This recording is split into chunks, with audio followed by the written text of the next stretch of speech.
Es ist so einfach, dass es schwierig ist, es wirklich zu verstehen. Sei herzlich willkommen zu einer weiteren Episode meines Podcasts Seelenfunken, dein Podcast für Leichtigkeit und Tiefe für ein erfülltes Leben. Mein Name ist Peter von A. und meine Berufung ist es, Licht zu erinnern und Liebe zu verkörpern. Und schön bist du wieder dabei. Es ist so einfach, dass es schwierig ist, es zu verstehen. Ja, unser Verstand ist grandios. Unser Verstand ist grandios, ihm Dinge kompliziert zu machen, wenn es doch so einfach ist. Das ist ein wesentlicher Inhalt des Interviews, das ich jetzt dann gleich mit John Davis führen werde. John Davis ist ein absolut wundervoller Mensch. Ein sehr tiefgründiger, spiritueller Mensch mit einer unendlich großen Erfahrung.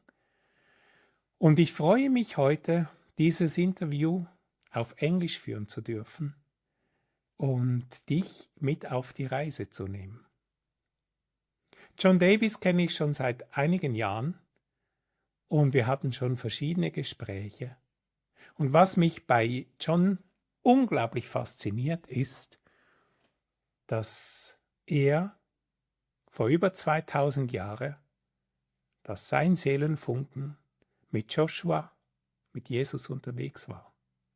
Er mag sich an ganz, ganz vieles erinnern und genau dieses Wissen bringt er in die Sitzungen, die er mit den Menschen hält oder in die YouTube-Videos, die er täglich postet.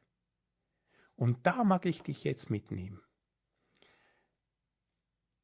Dieses Interview wird ziemlich sicher untertitelt sein auf Deutsch. Und sollte das nicht möglich sein, Stefan gibt sein Allerbestes, mein lieber Podcastmeister. Und wenn das nicht möglich sein sollte, dann mach es doch wie mein Kaffeelieferant aus Bali. Der hört und sieht sich die Videos an jede Woche.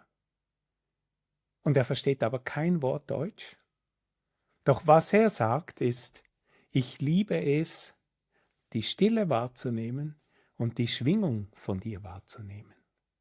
Also, Herausforderung akzeptiert, falls dein Englisch vielleicht jetzt nicht das Beste ist. Tauch ein und lass dich tragen von der Schwingung, von der Frequenz, von der Energie des Interviews. Und ich freue mich, jetzt mit dir ins Interview mit John Davis einzutauchen. A most wonderful good afternoon. I'm very looking forward to this episode of my podcast, Glimpse of Soul, and I feel really honored and really deeply excited to have a very special guest for my first interview in English. And this guest is someone who I know, I guess, for maybe 4 years or even more. I have no idea. Yeah. This is the most wonderful person, John Davis. Oh, John thank you, Peter. Davis, John Davis make my life much, much, much, much easier because, well, actually, he doesn't make it easy because the challenge is he always told me life is easy, but it's hard to, please continue, it's hard to Com- comprehend. Hard to comprehend. Exactly. It's exactly right. And that was something that came from a spiritual experience I had a long time ago.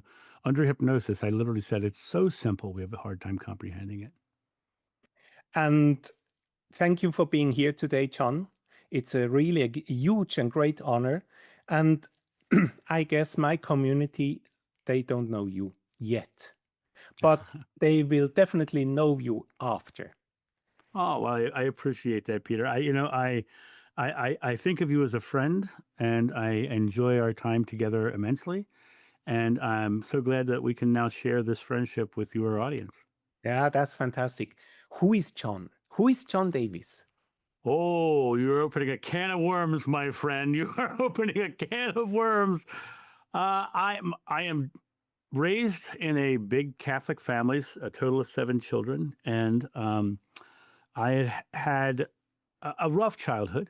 A rough childhood. My father was not a kind man, and when I was in my, I guess, early 30s, yeah, early 30s, I started having all kinds of different intuitives and psychics and mediums tell me about a specific past life I had had. And whether you believe that or not, I still struggle with what is reincarnation in general. But after 19 of them spontaneously told me the same past life, I went and I had a past life regression with a doctor of hypnotherapy, someone who was very well qualified. And under that regression, I remembered the life of John the Beloved Apostle. And this was a big emotional struggle for me coming from Catholicism because we don't believe in reincarnation in Catholicism. And over the course of time, I've met a lot of people who believe that they were John or something. So at this point, I don't realize I know what reincarnation is, but it put me on a spiritual journey where I began studying everything I could possibly study. I studied, Buddhism and Hinduism and Baha'i and Wicca and Jainism and everything I could get my hands on just to find what my truth was, because I know that my personal truth is my choice. My mom, this beautiful woman behind the green light back here, and the reason she has a green light behind her is because she gave me the green light to explore outside of Catholicism. Um, and so I went and I started studying, and I found that there are beautiful truths in all ideologies, be they new or old. But when you look at them, you're looking at the truths. You find them when you're looking through love, and you lose them when you're looking through fear. And so when you come to that expression of who am I now? I am John, and I am love is my belief system, and I live that in every present moment because it's the only moment that I'm conscious. I am John and I am love. Yeah, that's who I am. Exactly. Why, in your opinion, is love so important? In my personal opinion, I believe, in my personal truth, I believe that everything is love. And we live in a world that is made of love. But we come and we have the experience of our fears and anxieties to have the illusion of our separation from that love. And, we have all the experiences in life. Because if we never had the illusion of that separation, we could never know what love truly felt like. And so I believe the substance of the universe is love. And when we come to this place, this physical understanding, this physical awareness, we lose that connection so we can find it again. The Buddha said the secret to enlightenment is the eradication of fear. And the Sufis say the veil between you and God is your fear, and our life is the struggle against the veil, and we can overcome the veil. And once again, going back to the Bible, it says, though I walk through the valley of the shadow of death, I shall fear no evil, right? I shall fear no evil, for thou art with me. I look at love as the sun and the sky, and I look at the clouds as the fog that hides the sun and the sky, but the sun and the sky are always there. Mhm. So you went with Jesus, you call him Joshua? Jeshua, Uh, I get Jeshua, yeah, exactly, Joshua. So whenever we talk about Joshua, we talk about Jesus in that way. yeah. But there was a so for this is for the audience, and I think what would Joshua say today about what we are going through? Well, Jeshua was all about the present moment, right? And when you look at the present moment, Jeshua, even in his most dark times, was love. He literally was loving the people around him. He was telling them, let go of these fear-based ideologies and come back to this loving space. So what would he would say to us today is make your part of the world love, and the rest of the world will take care of itself, because people in the world want to be loved. They want to be surrounded by love, and they don't want to be told what to do in any way, shape, or form. But if you can be the bright spot, then they can make their own choices. They can choose to be that love. And then the world will change that way. Empathic people and empathic is an interesting word, because modern new age ideologies talk about being an empath. I just think empathic people are people who have sort of a greater empathy. They sort of feel more than others. And there are some people who are very cerebral and some people who are very feeling and visceral. And so to me, the concept of what would Joshua say today is keep yourself in the feeling of love so that the world can change around you. And if you think about the things he said, the kingdom of heaven is within you. Greater works than I have done, you will do. Think not upon tomorrow, be here today. He's literally saying, right here, right now. Even the word amen means so be it. It means right here, right now, it's done. So think not upon tomorrow, be here today is all about choosing to be love in the now and living. And I'll tell you from personal experience, when I got out of my fears, my anxieties and stresses, and I just started living love in the now, I made more friends and had more beautiful experiences with people I'd never met. They were my friends as soon as I met them, right? Because I was just loving them as they were. My pizza man, and I know more about my pizza guys, delivery guys than anybody else ever knows about, because we get talking, we enjoy that moment, right? I, I, I tend to live as Jeshua would say in his final commandment. I leave you one commandment: love one another. And so I just love one another. And that's what Jeshua would say. Just go love one another. Is there anything to add on? No, No, not at all. no. It's so simple. We have a hard time comprehending it. And It's funny. It's so funny because we create our experience with our own belief, our present moment belief. When Jeshua said it's your faith that heals you, he was literally saying your healing is about what you believe about it. And so it's your faith that heals you. And what's so interesting about that is there are people in the world who are really good creators. They're just creating struggle. And they're good at it. They're really good at creating struggle, right? I can stand right next to that person and be having an amazingly beautiful, loving time because my experience is my experience, and I'm creating that as a loving experience. And I don't have to judge them for their struggle. In fact, I can be the example of non-struggle so they can go, oh, what's so good for you? And then I can then tell them why I don't struggle. Are people aware that they have the capacity to create all this stuff? Well, the problem with that, and I love your use of the word capacity, because 85 to 90% of every day we're in our subconscious mind, which means 85 to 90% of the words coming out of our mouth are coming from our subconscious mind. But our subconscious mind is an underlying belief about our present moment. Mm-hmm. And so we have to understand first what our subconscious is believing. But here's the interesting thing about the subconscious. The subconscious is the underlying belief below our past experiences. So it's literally we're living in a sort of the movie Groundhog Day with Bill Murray. He lived every day over and over and over and over again, right?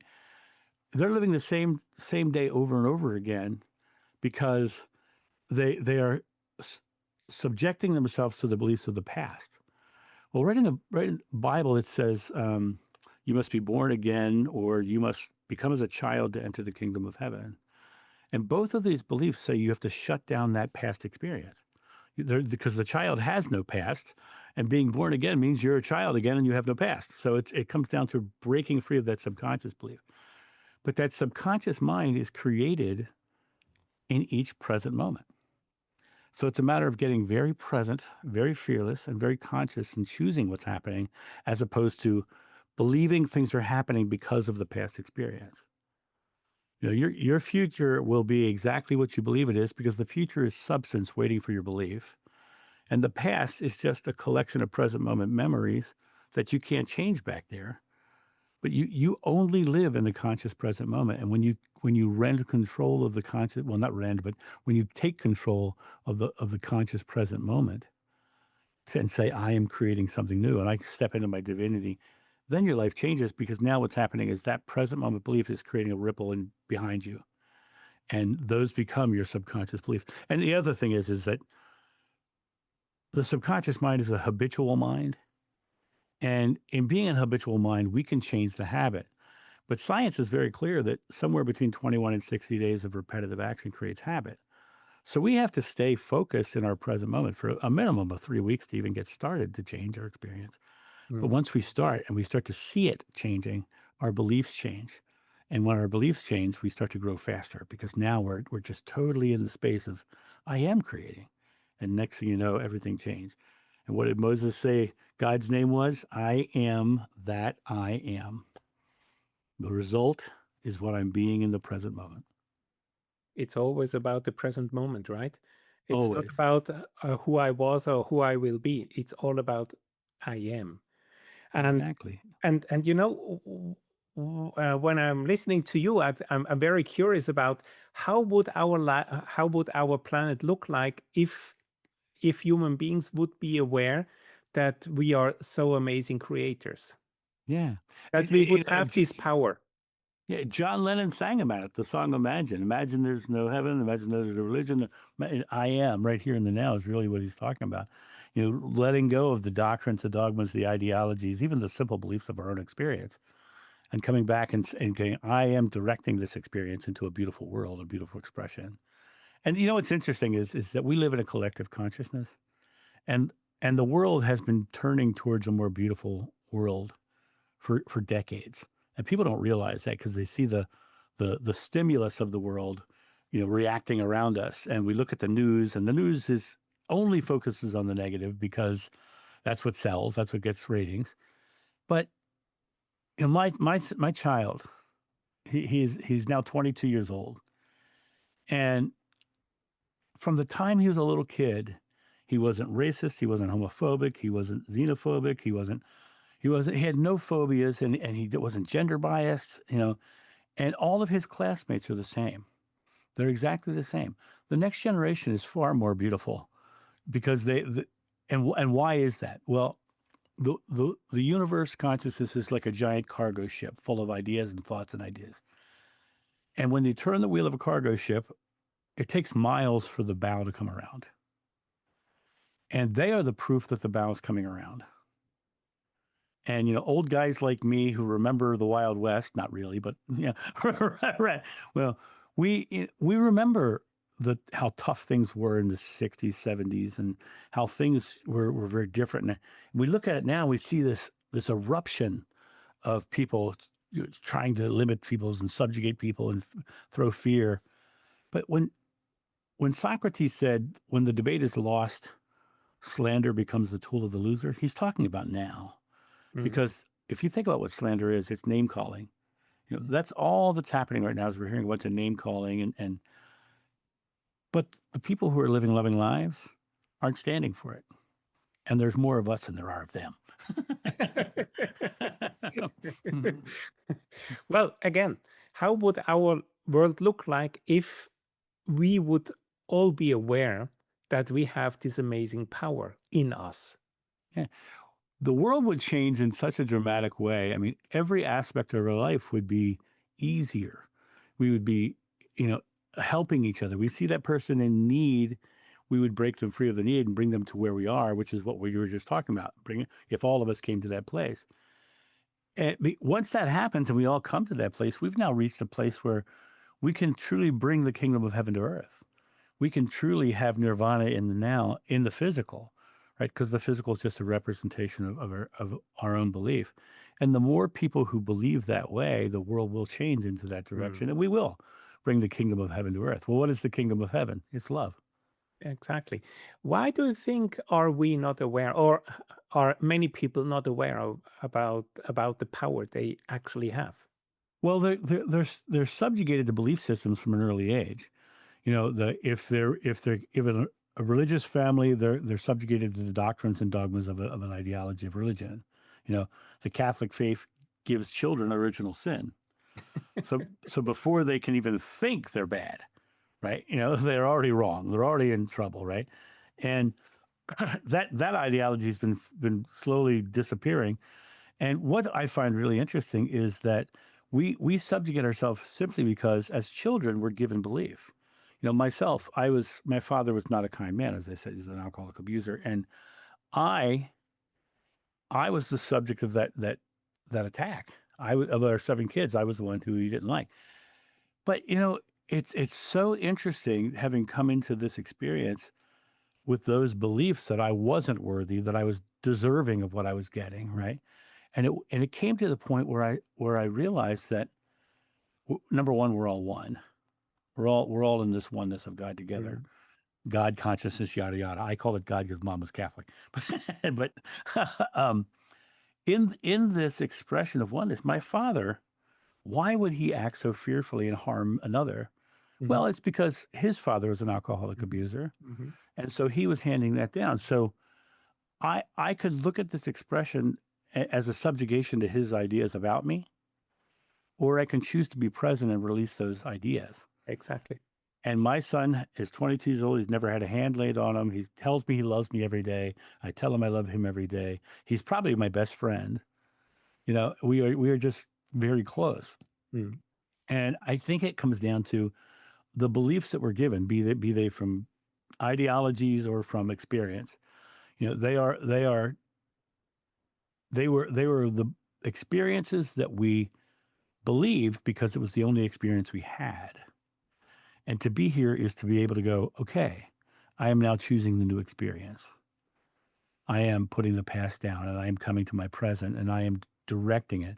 There's an analogy I like to use. It's like when you seek a path is laid before you, but until you turn the path back to yourself, you find the doorway. That's a quote from my friend Joshua from one of mm, my regressions. But the path isn't interesting to me. There is no path ahead. The path is formed as you place your foot. It forms behind you as an experience. But where you place it, that path will be as smooth or as rocky as you choose it to be. mm. And you can literally say, I am walking easily downhill, or I am climbing a craggy cliffside. And I tend to choose easy because I'm lazy. I tend to choose easy because that's everybody wants to live a life of ease and comfort and fun. Even adventure can be easy, but it's a matter of what do you believe about the moment. Absolutely. Was it always like that with you? How did Meaning, how when you were younger, before you had this experience and this regression, how did your life look like? my life was when I was a kid was I had a very strange I had a very strange life, and the reason my father took it out on me is because when I was young, I was having out of body experiences and I was talking to imaginary people in the room and I was having all these big esoteric experiences. And my blue collar plumber father didn't like the weird kid. Right. So Mm, that's why I ended up with that. And this is a moment I call my epiphany moment. And this is long before my regression moments. I I literally was in a store and the cashier gave me $5 too much change. And I was walking out, I was counting my money. Oh, and I realized it. And I walked back in. I said, I'm sorry, you gave me $5 too much change. Next person in line says, well, there's something you don't see every day, an honest person. And I felt this wash of love come over me. mhm. And it filled me. I mean, and that's the best way to say it. It filled me. Right. And I'm like, oh, thank you. And I walk out of the store and I'm walking to my car and something within me clicked. And I said, I know this feeling. And I literally said, Jesus, is that you? I called him Jesus at that point because I had no idea about my regression yet. Jesus, is that you? And it happened again, had this full wash.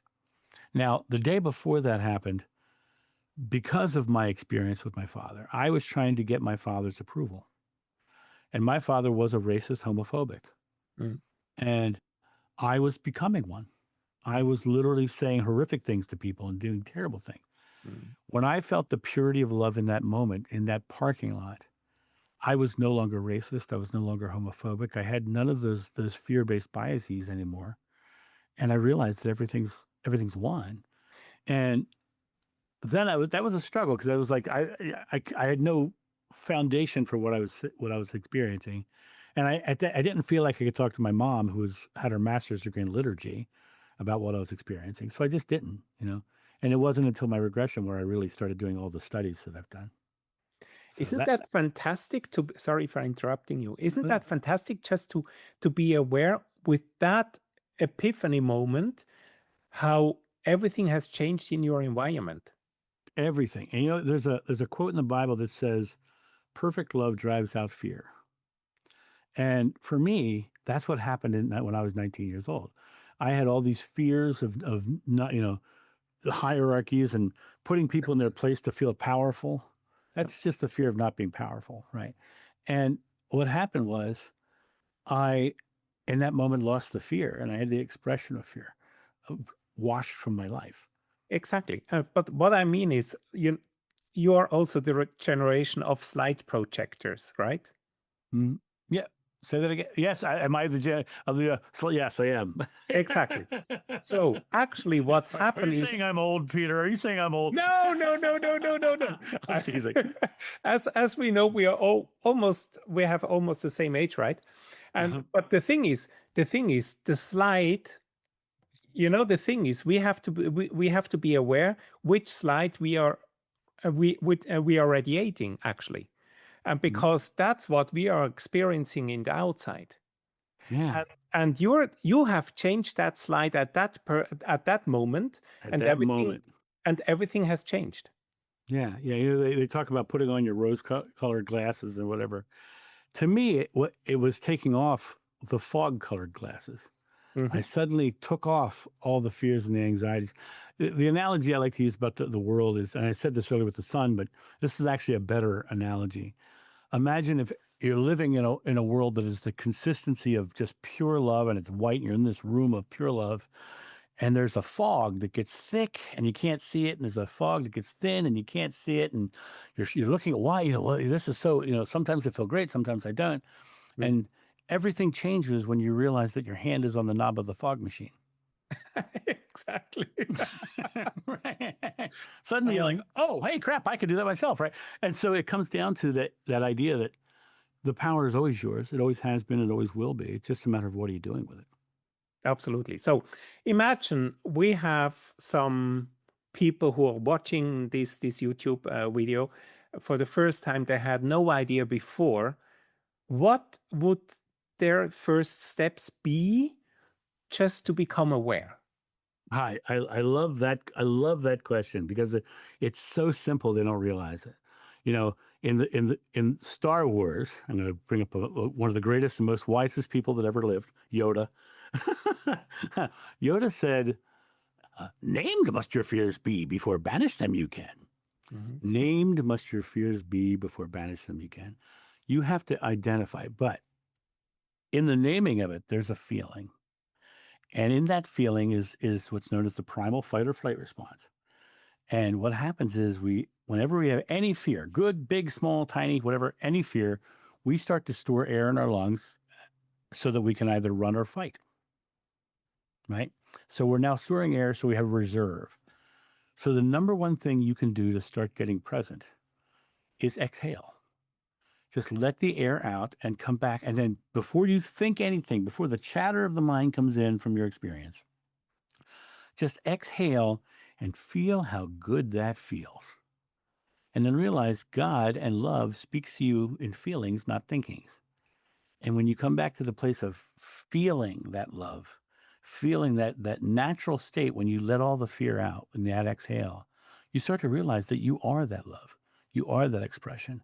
And then in that moment, you can go, oh. And then anytime you start to feel mad, sad, frustrated, angry, realize those are just fears and you're storing air. And just exhale again. Bring you back to that state. And the more, if you can just keep putting yourself in that state in the present moment, the world around you will become calm. It'll become easier. It'll become more loving. And you'll start to look at other people and you'll see the fears and the anxieties in therein. And because you're not letting the chatter of your mind run, you can hear what they're saying about their present moment. You can start to listen to the things that they're fearful about. And if you're also, because you're clear of mind, you will get solutions for their fear. And you can offer solutions rather than offer criticisms. But the stillness can also be very fearful.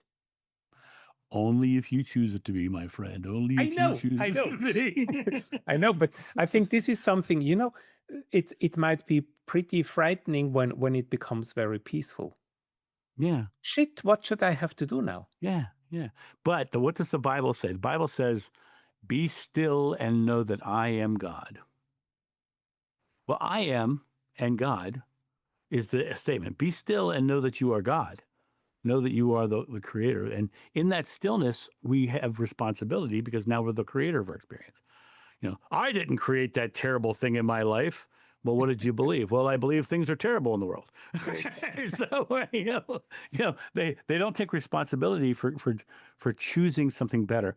When they asked Mother Teresa to go to an anti-war rally, she said, "No, have a pro-peace rally, and I'll come." This idea of keeping your mind on the positive outcome. The Bhagavad Gita says, "Thought by thought you forge your destiny. Therefore, to keep your mind on the positive rather than the negative is Yeah. considered the austerity of the mind." And my favorite guy, Shakespeare, that that guy, Uh-huh. right? He says, "There's nothing good nor bad, but thinking makes it so." Exactly. In one of my last videos or episodes, I have broadcasted that was you paint. Well, the moment itself is natural. It's neutral, but Yeah, it depends which color you put on. yeah, And based on that, it's what is going on in the future then. right, I have right, a choice. I have a choice. Everything, every moment, every situation itself, it's neutral. right, right, But when I feel afraid about something, or I'm shocked or whatever, that creates the outcome. right, right. And I love that analogy because it ties into an analogy of my own. I often say God is the paint, the paintbrush, and the canvas. Yeah, But what goes on the canvas with the paint and the paintbrush is what we choose to put on it. And exactly. so and so the outer expression, because the final painting is a collaboration between me and the universe, me and God. And but it all starts with the inspiration that I put out there. And I guess this is exactly what makes it so um, difficult to understand easy how easy it is that we are constantly creating. Right. That we have infinite power to create in every single second. Yeah. And here, not only the power to create, but we are creating in every Yeah, single second. And exactly. and it's a matter of figuring out what you're creating Yeah. sometimes. Um, I often have people tell me that they believe struggle equals growth. Mhm. And I say, "Well, how long do you want to struggle?" And they go, "Oh, I don't want to struggle." But you're focusing on struggle. So you're creating struggle, right? And then I say, if you go to the gym on leg day and you're going to work your legs out, one guy's going to walk into the gym. He says, "I hate leg day. This is a terrible thing. It's painful, horrible." And he goes over to the racks and he lifts the weights and it's like, "Oh, this is terrible. Oh, this hurts." And then as he walks out, he's going, "Oh, my legs hurt so bad. I hate leg day." He walks away. Next guy walks in the gym, says, "Man, it's leg day. I love growing my legs." And he walks over to the rack. He lifts the same weights, does the same sets, same reps, does all the stuff this other guy did. Walks out of the gym saying, "Man, feel the tension in my legs. My legs are growing." Right? One of them chose to Exactly. struggle. One of them chose not to. Yeah. The one of the quotes that I love comes from a young woman who was a singer on America's Got Talent. Her name was Nightbird, Mhm. and she came on stage and she was this lovely, very frail looking, beautiful woman. And she was very, very thin. And she comes out and she starts to tell her story. And she had cancer. She was dying of cancer. And she's like, "Yeah, I have a 2% chance of living," basically, is what she's saying, right? But she's, "I wanted to come out and sing and do this." And she sings this song saying "It's Okay," which was just an amazing song about her own journey. But she said something in the interview that was just lovely. She says, he says, one of the Simon or one of the guys says, "So how you doing now?" He says, "Well, I'm living a beautiful life. I'm living a fun life." She says, "You don't have to wait till things aren't hard to be happy." And that line to me is killer because it's like, it literally says, I can choose my experience no matter what's happening in the world. And that's what people can do now when things are happening in the world that seem scary. And we can start to change the experience of the world just by being the love and living the love. Exactly. It's all about love. We always come back to love, and Always. and for me it's that's the path to go. Definitely, Yeah. that's for sure. I think it's the same for you as well. And because it's all about love, and how would our life, our world look like, and many companies if they would lead with love. Yeah. Well, and what's interesting is when I used to be a corporate speaker, and one of the things that I would do is I would go in and my speech was all about what I called the five F's: fearlessly focus with faith, follow through with flexibility. So basically, staying on the course of a positive outcome, staying into love and all that. But one of the things I used to tell all the corporations was um, that when I traveled around the world, I've been to 30 countries, and I asked in every country what was most important. And the number one thing was always family. It was never my religion. It was never my history. It was my family. My family, the most important thing. Well, what is the family? The family is the physical representation of love in the physical world. Mhm. So it literally is, they're literally saying love is most important. The companies that I talked to that I said, and I would say this to them, I said, if you really want to grow your business, stop talking about business and start talking about family before you talk about business. Start talking about what they love and what's important to them, with your employees, with your customers, start with the human place of love before you bring business into play. And the companies that did that, they were shot through the roof Yeah, absolutely. because they started retaining employees for longer. Their customers started being more loyal to their company because they felt love in the process. And it always comes back to that simple place of love one another. I think Jeshua got it right. Imagine that.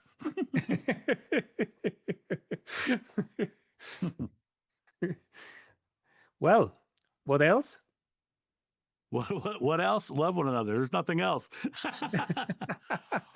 No, in my opinion, it's all about love, Yeah. and just to remember love, and that starts with me, myself, and I. Yeah. Yes. That Always. I do not blame, that I do not complain about how I look like, how I do behave, whatever.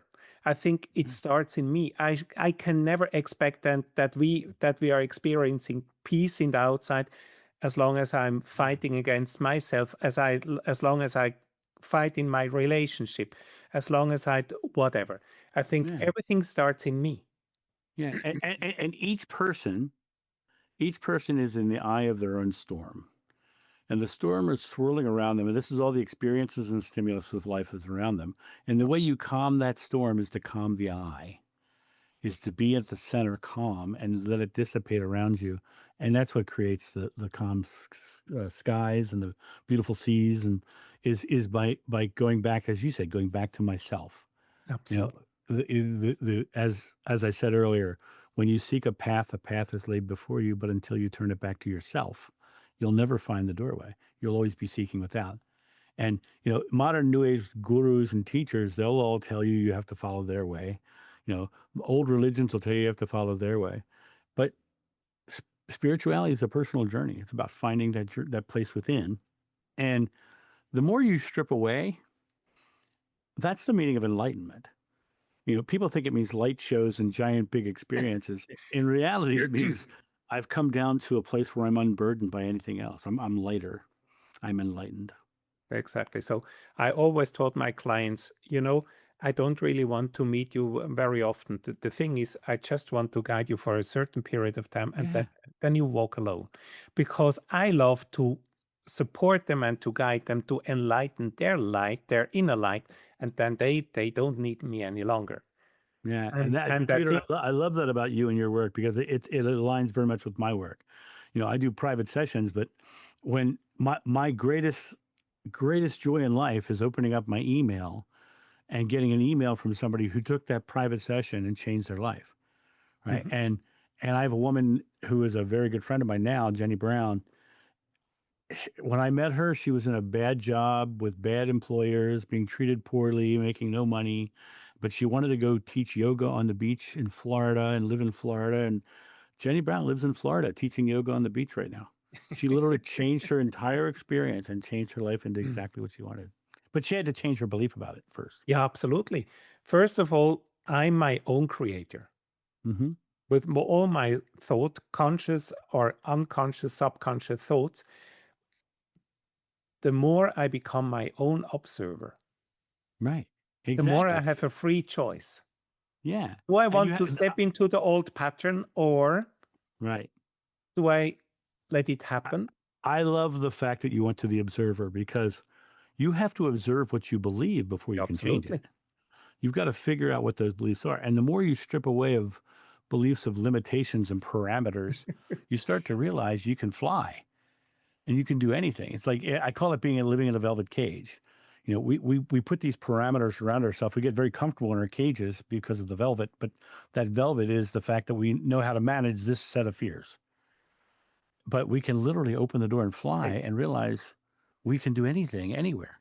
absolutely. John, recently I read a quote, and this quote says, I only believe what I see. And this is not true because people only see what they believe. Right. Exactly right. Exactly right.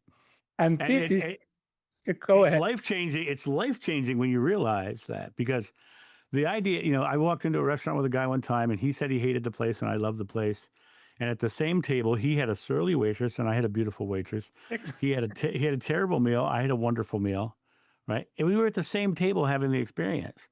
And it came down to understanding that everything comes from me and that what I will see in the world will be what I choose to believe about the now and hold on to. And then when you align your thoughts with your words and your deeds, everything Yeah, happens faster.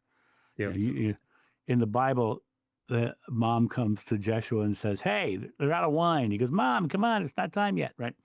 And then he turns around and he says, "Put water in those jugs. Place those jugs over there where they're going to collect wine." And there was wine. He believed wine was coming to the experience, and he just started doing all the things in alignment with wine being served.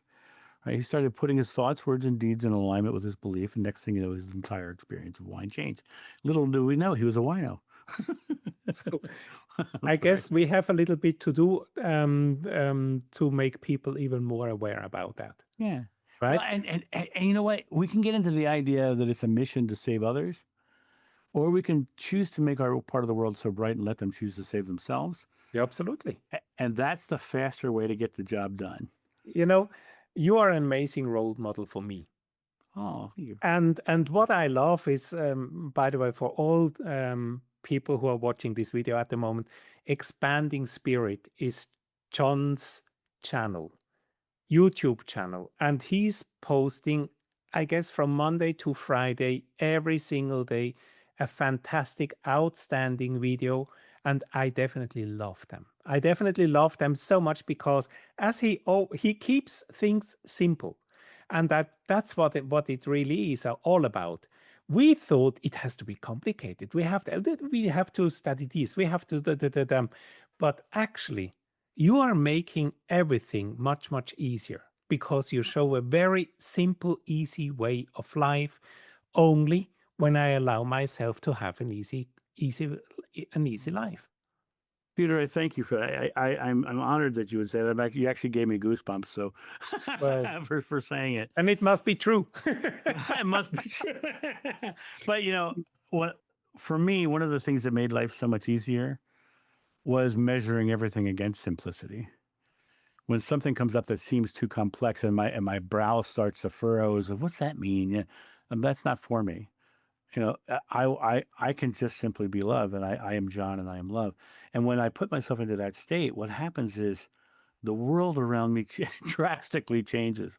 People treat me with smiles and laughter. People, I walk through a store and they engage with me. Right? I'm not doing anything, just being love. Just be. Mhm. Yeah, Well, and it's all about just be love. it I is. experience exactly the same, and I love to be a role model for many other people just by being love. Yeah, and that's what I like so much about our conversations is we come Yeah, yeah. together as people who are peers who understand this truth. And in that understanding of that truth, we have these experiences in life that's just beautiful. And the people who are using fear and anxiety or to manipulate others into their belief system, it doesn't affect us because we recognize the fear before we recognize You the know, manipulation. and I have a free choice how I want to, if I if I want to act or react or Yeah. respond. And Yeah. uh, as long as I react, I'm addicted to to the weak part and to all the struggles and so on. But I have the opportunity to respond. Yes, yes. And I- the phrase that I came up with when I was a corporate speaker, I still use it today. It's be an action hero, not a reaction zero. yeah, exactly. That action hero is a choice. You get to choose to act and not react out of the stimulus that's being given to you. And when you're choosing to act out of love, your experience in life changes dramatically. For me, it's very freeing, that's for sure, because, the more I observe myself, I give myself a laugh because I know I could easily step into that garbage at the moment, or I let it as it happen. And Yeah. and because I don't have to do anything, I just let it happen. And this is that gives me so much peace, that gives me so much, well, always a smile on my face because Yeah. I know my life before.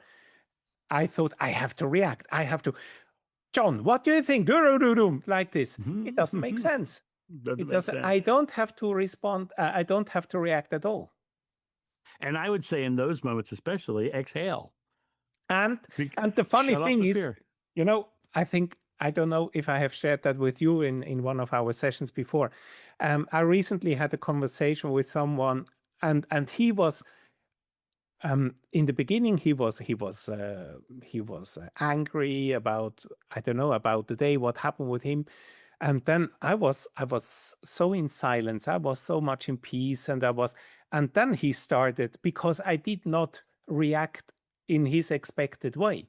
So he started shouting at me, and by the way, you are not, you are the, and he was screaming, he was shouting, and I was completely silent, I was completely calm. Hmm. And and then I understood, it's all about his, I did not fulfill his expectations, Hmm. and I guess that made him even more angry. Yeah. And But expectations can be a trap. yeah. You know, I do private sessions with people, helping them break free of their limiting beliefs. Basically, that's the job that I do. And I have some people who show up at my meetings expect me to, read their Akashic records or tell them their future, and they have these expectations, and they're very disappointed when I don't meet their expectations. Right, which is why I'm very clear in all of my marketing that I don't do any of that. Right, right. Um, but when people come with expectations, they walk away saying, "You didn't meet my expectations." Well, your expectations were unrealistic in the situation. So, come back to the idea of I'm just here and being present, as opposed to trying to create something, and then you coming into an expression trying to create an outcome to your liking isn't always the best thing for you, really. It's It's, all about whose expectations are they. yeah, yeah, right. Is it the ego's expectations, or is that your true self? That's exactly right. And And does the true self has any expectations?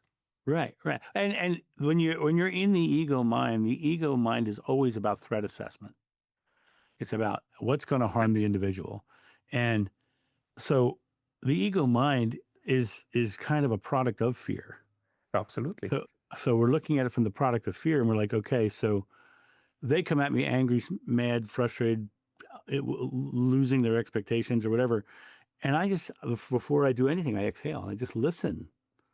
Just listen to what they're saying, and listen to how they're saying it, because that vehement energy is a product of fear, right? And when you can listen to it and decipher what the fear is, you can overcome the fear and help them with a solution for their fear. Absolutely. And as you said before, just exhale and Just exhale exhale. and It's so important. exhale and exhale, and enjoy the peace, enjoy the Yeah. silence. And I experience, well, that by myself, the more peaceful, the more silent I am, or it's in me, the more I see, the more I feel, the more I know what to do as for the next steps. Yeah, yeah, and that is it. When you come to that, that is coming to the stillness within that place where I am God. Be still and know that I am God. When you come to that peace inside of yourself, that is the stillness, because all of the motion coming from stimulus is reaction. Yeah, And when absolutely. we stay in this place of stillness, we don't have to react to the stimulus. We just think of it as information. And we go, okay, why are they thinking that way? What's the fear here? Can I resolve their fear for them out of love? Exactly. So the Yeah. recipe is always love. Always love. Everything comes back to Always present love. moment love.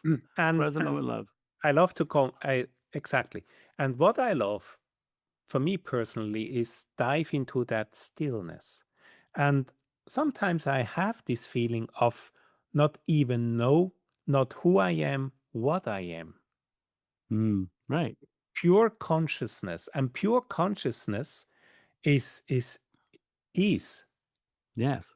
There's a Hindu proverb that goes, "The drop dropped its name and became the ocean."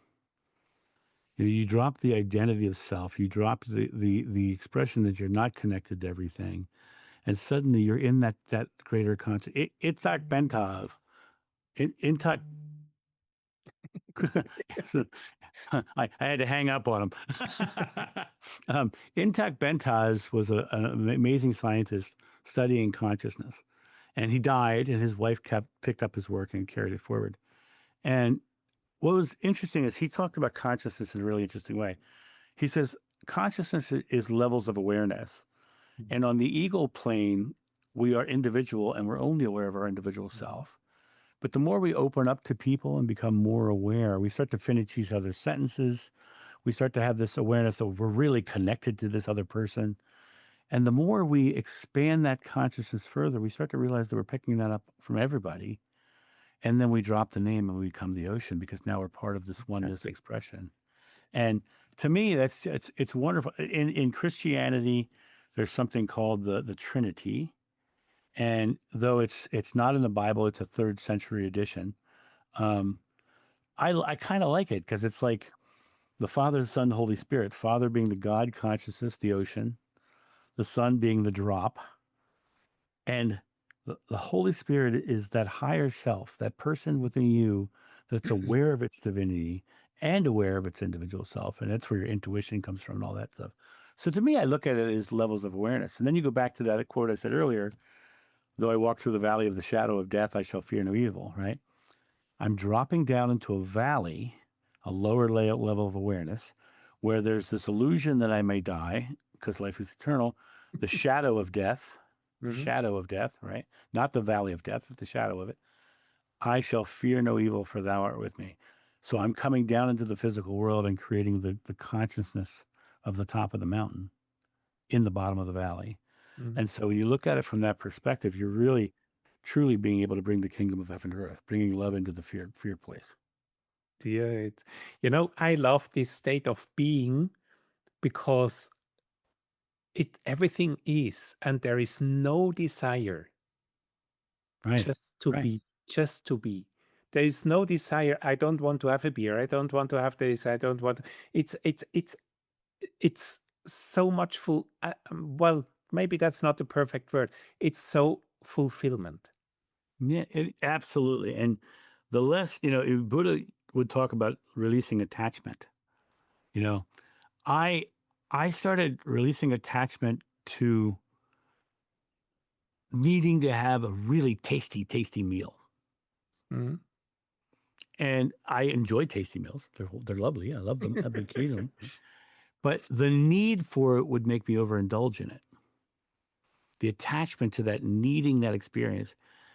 And I just started eating in a way that made me feel good about myself, made me feel good. And I would go and I would have ice cream if I wanted ice cream or whatever. And once I changed that mindset about it, since last December, I've lost 67 pounds. Mhm. And it was not about the diet itself. It was about releasing attachment to food. Exactly. Right. And so it's a very different experience. Who was hungry? Who was Right. hungry? Was it was the it was it it was a pattern in you. yeah. And it was the ego needing something to make them feel better. Exactly, exactly. Yeah. Do we want Yeah. to well, do we want to feed our ego or do we want to live our true self? Right. Do we want to live Exactly. our passion? Do we want to live our mission? And you know, I guess we have a, well, not I know we have a choice to live our true self. And the Mm, thing is, as long as I'm not aware, I have no choice because I'm feeding constantly right. I'm feeding constantly the ego. And I think this is an amazing wake up call to to become aware. Hey, listen, I love to become a an observer Mm, and to observe and to check, do I want to react or do I want to respond? And yeah. how do I want to respond? Right. Right. Exactly. And the going back to that Yoda quote, "Named must your fears be." Yep, Being the observer means you have to identify what you're believing, right? absolutely. And then once you've identified the believing, then you have the ability to get very present. Mm, And once you're very present, then you become even more of an observer because now you're observing what's coming to you in stimulus.